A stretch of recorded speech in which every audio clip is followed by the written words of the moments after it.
Guys, turns out we got a brand new look at Venom. Creating the next link in the chain. Ooh, we got something coming this Thursday? Alright. There are a few reasons Tom Hardy wanted to star in Venom. He's played his fair share of villains, he explains, and he was looking to try his hand at a comic book hero for once. Preferably an interesting one.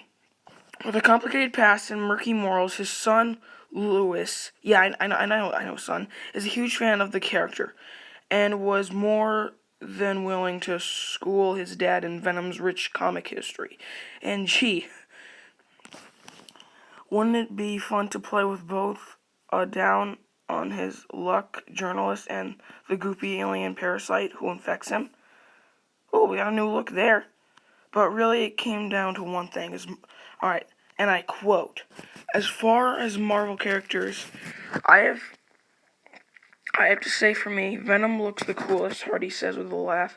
"That sounds a bit shallow, but I appreciate that he's a kind of brazen swagger and a zero forks attitude."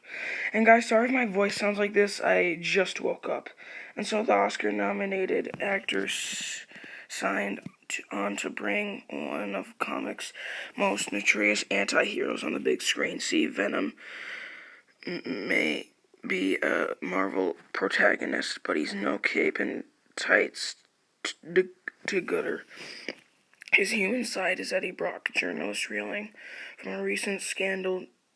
Desperate to get back on top, he starts investigating the Life Foundation and its cryptic leader, Dr. Carlton Drake. Before long, Eddie is exposed to a slimy tar-like alien known as a symbiote, which imbues him with extraordinary powers and takes resistance and in his head rent-free.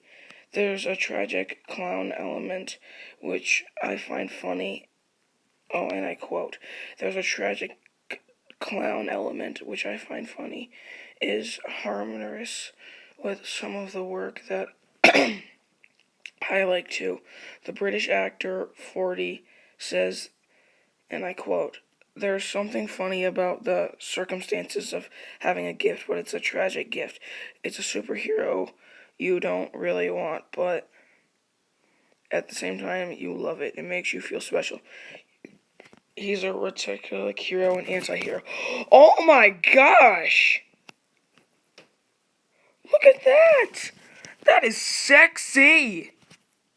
Look at that new look. Just look at that. That's so cool. Venom is the first Sony's new films based on Marvel characters from the Spider-Man comics, although it's a separate world from last year's Spider-Man Homecoming. And it's also not a part of the deal between Sony and Disney that allows Tom Holland's Spidey into the Marvel Cinematic Universe. The creature made its first comics debut in early 80s when it bonded to Peter when eventually setting. Yeah, Topher Grace was really good at the Venom role, I'm not gonna lie. Well, anyway guys, I hope you did enjoy this